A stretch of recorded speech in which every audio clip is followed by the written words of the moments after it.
All right, here we are. We're on unit 6. We've made it through 5 full units so far. You should have last week worked on your spending plan. You've kind of noted out your daily expenses, your daily income, and seeing how that's working out. We're going to continue on with it. Hopefully you got that project done. In fact, you really need to have had that done before you start this session.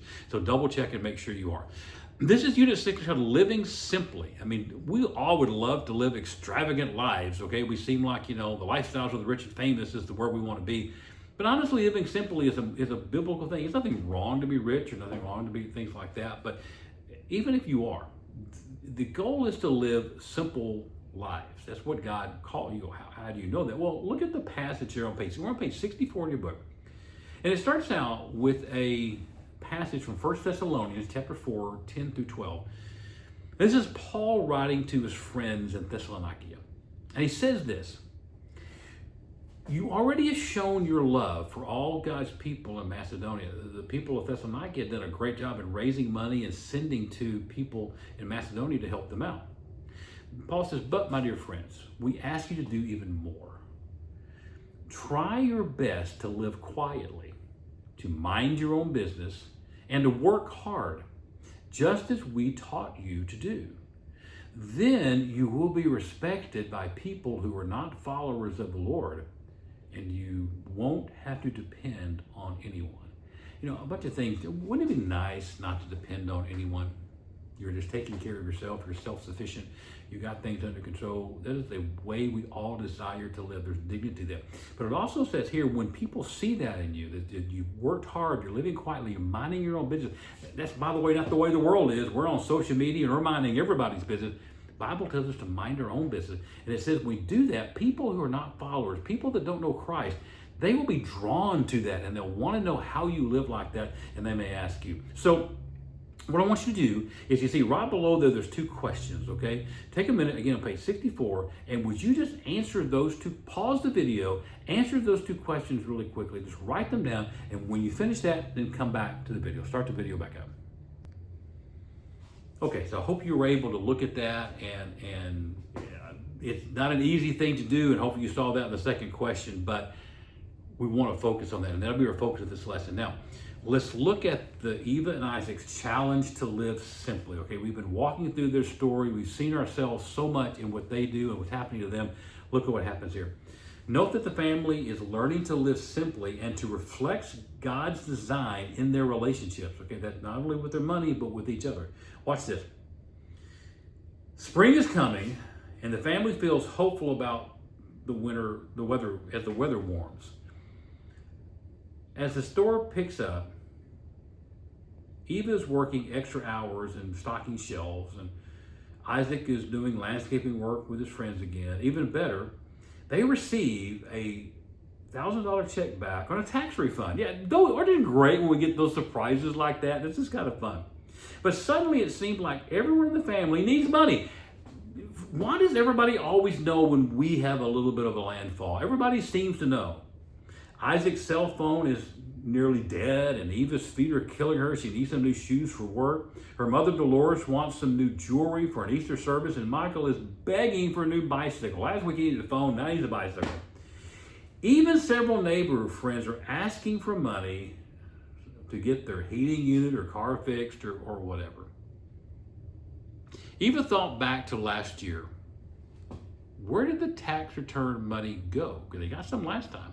You would think that a large sum of money would be helpful, but it seems that every time Eva and Isaac get one, it disappears, leaving them with nothing to show for it. So many people in their lives have needs they feel obligated to meet, but if they don't help, will others lend a hand one day when maybe Eva and Isaac need some help? Look at the question there. What normally happens when you receive a large sum of money like $1,000? Do you spend it, pay off debt, or help someone out, or save it? Take just a moment, pause the video, answer that question, and just be honest. If you've ever had that, what do you do and how do you feel? Again, write down your honest answer and come right back. Okay, so I hope you did. I hope you took a moment and wrote a truly honest answer with that. And I know a lot of people do get kind of caught in the cycle of getting money and helping. Which, again, we want to help others. We want to be helpful to, but we do need to prioritize sometimes our own selves and making sure we're getting to the point we need so that we're not staying in a hole. So Continue reading there about they practice this simple saving. Let's see what happens here, okay? With a new spending plan this year, Eva and Isaac are determined to use the tax return money, that $1,000. They want to use it wisely. First, they go deposit $300 in their credit union. Important, they put some money in there. They've almost reached their long-term saving goal, and remember that, of having $500 in emergency fund. Remember, that's part of their savings goal, to have that $500. Now, they don't always have to worry about what crisis will wreck all their family plans. Next, they go and they pay off the washer and dryer to the elder. Remember, they bought that, along with the owed debt to a friend. Paying back honors and builds their relationship. So they focused on kind of getting rid of debt with this surprise money that they got. Suddenly, Eva's mother Dolores is very energetic about their spending plans since the washer and dryer at home, and she can play a role helping the family save. To reduce expenses, the whole family must work together. This is important. If someone's pulling against you, it makes it very difficult, but so they understand this. So Eva and Isaac explain and ask for input about the spending plan from everyone. Look, even their son, Michael, everyone is involved. It's not like, hey, we're just going to figure this out. No, everyone is involved. I love what they did here. As they continue to share ideas, and turn over to page 66, pray together. I like that. They pray together. The family realizes that something is different now. They're beginning to live like the finances play a part in God's restorative work of the world. But make no mistake, as a family, there are still many disputes, but now they can work through these discussions, these decisions together. With extra tax money, they agree each person can buy one thing, but it must be under $50, and it should be a need. Okay, for example, a new pair of shoes or a warm jacket. On Saturday, the family catches the bus to our friend's resale shop, a thrift store in a wealthy area of town. Michael chooses a nice used bike that will help him get to school and to some odd jobs that he's found to help pay for a smartphone. Remember that smartphone from last week? Dolores buys a watch on sale. She wanted that and needed that. Eva finds comfortable walking shoes that she can wear to work. Remember, she really needed it. Her feet are hurting. And instead of a new phone, Isaac picks out a pair of construction boots. He decides to downgrade to a cheaper cell phone plan. Wow, downgrade to something cheaper, that's living simply. As a family, they also decide to give $30 to Evangeline, their elderly neighbor, whose heating unit went out. Even though her adult children have been rude and inconsiderate, these people have not been nice to them, but they choose still to give their friend Evangeline $30 to help with that.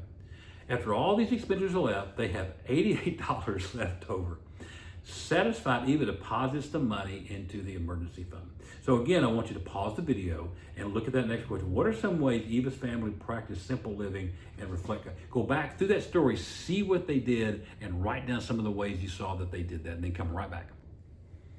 Okay, you're back. Now again, we're on page 66. We're at the bottom down there. Hopefully you answered that last question and you saw all the ways they did that. Notice that there was, what it involved in that, it involves smart thinking, it involves why, it involves sacrifice, it involves giving up some things in order that maybe they really wanted, but instead of focusing on some things that they really needed, okay? At the same time, they still got some things they wanted, and they were able to help somebody out in that same process. Pretty cool. At the bottom there, page 66, look on page 67. Examine these tips for thrift that give an idea for simple living. Compare them. So if you go on page 67, there's just a list of tips for thrift. I'm not going to read through this. You can do that on your own. But it's got some ideas about food, about using coupons, about bringing your own lunch, about clothing, doing some shopping at thrift stores. Man, I got to tell you, we got a great thrift store right here in Kaufman, the Twice Around store. And man, you can go over there sometimes and find some really cool things on the rack. I mean, sometimes designer stuff for like nothing at all. Utilities, there's some ways around your house that you can look at to make sure you're saving money. Just a simple example, if you're walking around your house and you can walk by doors, outside window, and you feel the cool coming in from the winter or the heat coming in, you need to look at a way to get those sealed off. And sometimes a simple way is just to put some blankets around there or towels. But you want to find a way to get that will save. You can't imagine how much money that will save you on your heating bill. And then there's this other things there at the bottom about, when you, even the last one there says, don't make large, if you were looking for something and you go somewhere, don't make a large purchase on it first. Think about it, think it through, think about how that may work out. So look at that list. It's a really, really good list. All right, so jump over to page 68 and you see how small savings add up, all right? And again, you can read this. I'm not going to go through all this, but you will see there's just some items there. Look at the second one there, a lunch out. The normal cost is $5. That's kind of hard to find a lunch for $5, but we'll use that as an example. You do that 12 times a month, that's $60. That's $720 a year you're saving. And then the value over 5 years is $4,080. Isn't it weird how this $5 turns into and even over 20 years, $24,000 for a $5 lunch, would you go out? That is a simple thing. What can I do to reduce that? Can I bring my lunch? Can I make my, whatever the case may be? And you've got several. Look at that, because that's a really good list, nice to look at. And then finally, it says in the bottom there, putting simple living into practice. Again, you can do all of these lessons, okay? You can read through them and go, wow, this is great, and make all the notes and circle stuff and highlight stuff. If you don't put them into practice, you know what it means? Absolutely nothing, okay? And so you want to look here again on the page 69. We're going to see even Isaac's spending plan, because this is their monthly spending plan, and see how they are beginning to take action on how they can do that. So again, at the bottom of page 68, I want you to take a moment and look at those following pages on 69 and 70 with Eva and Isaac's spending plan, and then answer the two questions there. How have they taken some action through simple living? And because Eva and Isaac are spending changes, how much do they have left over each week that will help them reach their savings goal? Take just a few minutes, pause the video, take a few minutes and go through that. Okay, hopefully you did that. Hey, flip over real quick. We're going to wrap this session up. Page 71, you've got a page there that says My Monthly Spending Plan, and you've got all those things there. Hopefully that reminds you of all the things that you do. You may have, there's a place at the bottom for other that may be there. Write that down and look and see about some ways maybe you can reduce. Okay, you go look at that and go, I can maybe cut that down by $1 or $2 or more than that, and really begin to save and work on that. That's your goal for this week, is to work on that monthly saving plan. Write those things down. Again, on the next couple of pages, you've got your daily income again. We'll keep up with that. You might see some changes there that would help you. And again, next week we'll come back and go to our next session, but do this. And remember, we are here at the center to help you with these. So if you go, hey, listen, I would really like to sit down with Richard, with you or one of your staffers, and kind of go through how we can make this work, we will set up an appointment and do that with you. We will help you build your savings plan. Okay, it's nothing to be embarrassed about. Everybody struggles with it. We just want you to succeed, and we want you to find ways to save some money. And the best way to do that is to create a good savings plan that'll help you. Again, I keep thinking about that passage where at the beginning, or we read about last week with the wise woman, and she said, when she goes through her day and knowing that crisis is coming, she doesn't worry about her family because she knows she's planned well. That's the truth. We want to help you plan well. All right, we'll see you next time.